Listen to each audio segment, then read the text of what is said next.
বিসমিল্লাহির রহমানির রহিম।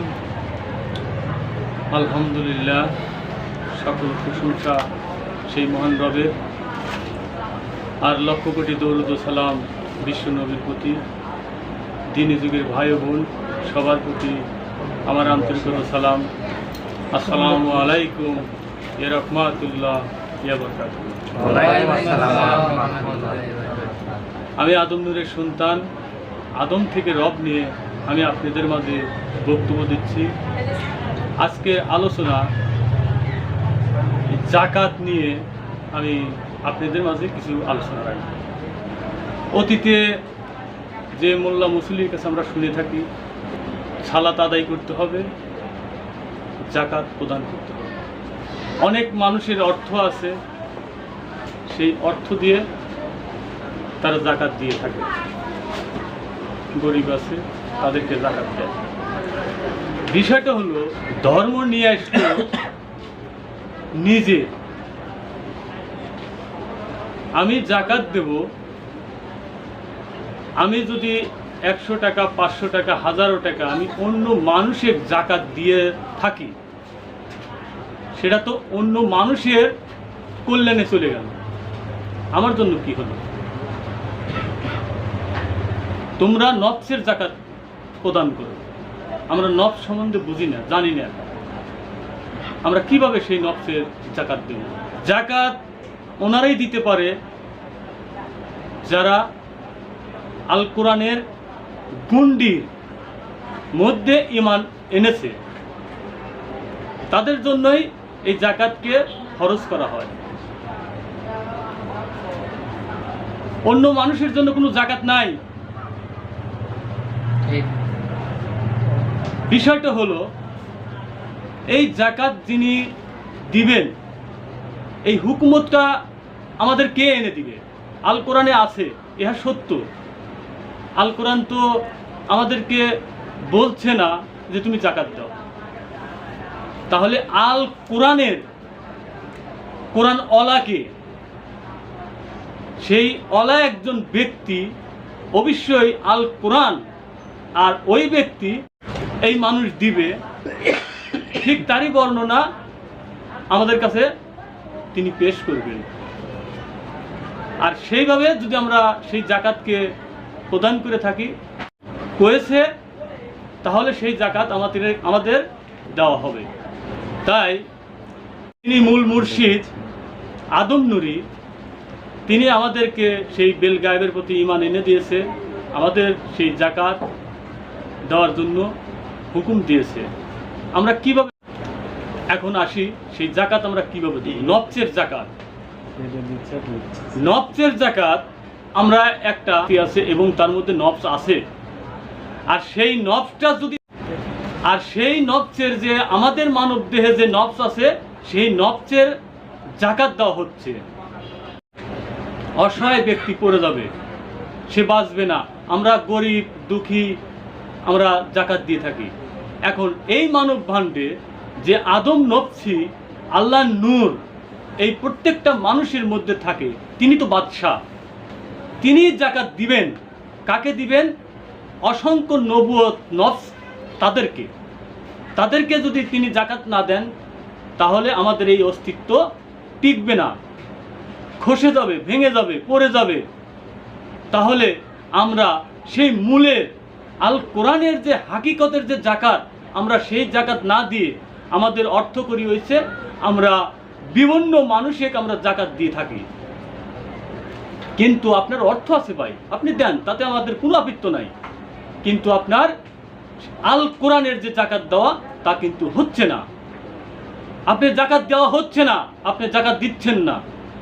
কেননা আগে যাকাত দিতে হইলে অবশ্যই আপনি আল কোরআনের ছায়ার নিচে আসতে হবে, তারপর আপনাকে সেই আল কোরআনওয়ালা সেই যাকাতের যে জায়গায় স্থান সেটা আপনাকে দেখা দিবে। তাই আপনি সেই খাদ্য, সৃষ্টির খাদ্য হিসাবে আপনি প্রত্যেকটা নফসকে আপনি যাকাত দিয়ে থাকেন, আপনি যাকাত দিয়ে থাকেন। দুনিয়ায় আপনার অর্থকরী হয়েছে, আপনি ন্যাংরা কানা লুলা যারা অসহায় তাদেরকেও দিতে পারেন, তারা কর্ম করতে পারে না, তারা তো অসহায়, আপনার জন্যই ধন্না ধরে আছে। আপনি যদি তাকে না দেন, সে একটা জীবন, সেও মারা যাবে। তাই তাকেও আপনি দিতে পারেন, কিন্তু আপনি নিজে আগে বাঁচেন, নিজে আগে বাঁচেন, তারপর অন্যকে বাঁচান। বিষয় এগুলো আমাদের জ্ঞানে বুঝে রাখতে হবে, জ্ঞানে বুঝে রাখতে হবে। সালাত, সালাত কাকে বলে? আমরা জানি 5 ওয়াক্ত নামাজ, এটাই সালাত না।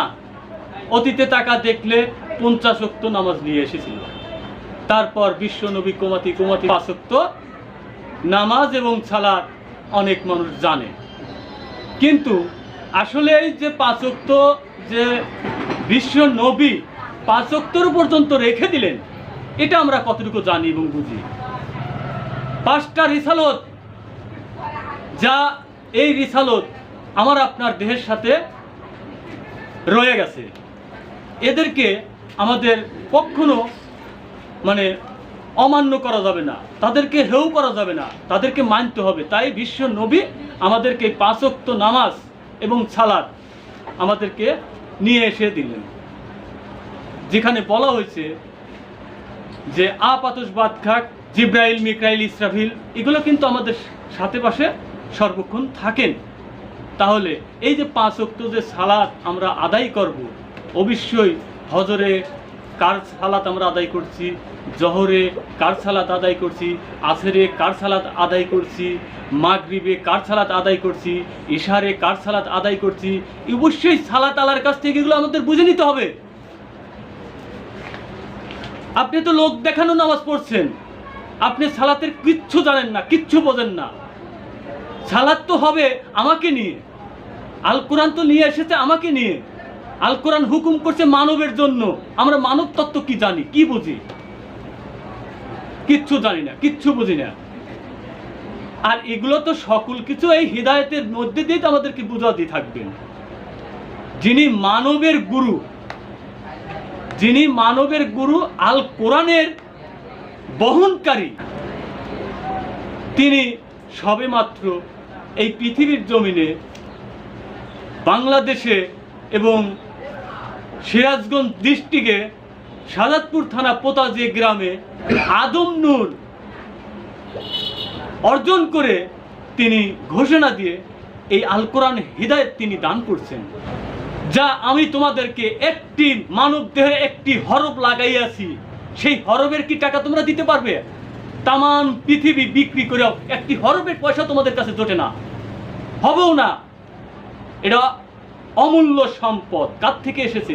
মহান স্রষ্টা, এবং তিনি আমাদেরকে দিয়েছেন।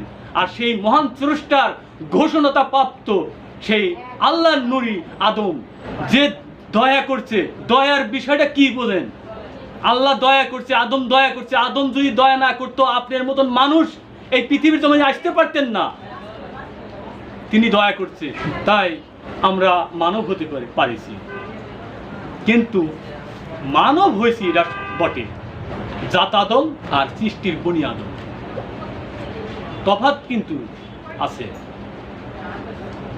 জাত আর বনি, তাহলে জাত আদম যিনি, তাকে আল্লাহ পাক ঘোষণা দিলেন, তোমাদের জন্য একজন প্রতিনিধি পাঠাচ্ছি, তোমরা তার কাছ থেকে হেদায়েত গ্রহণ করো। কোন হেদায়েত গ্রহণ করবে? আল কোরআনের হেদায়েত। তিনি বর্তমান সেই আল কোরআনে হেদায়েত দিচ্ছেন, আর আমরা তার কাছে যাচ্ছি না। হেলায় হেলায় আমাদের মানব জনম ধ্বংসের ন্যায় নিচ্ছি, ঘৃণা করছি, হিংসা করছি। কাকে হিংসা করছো?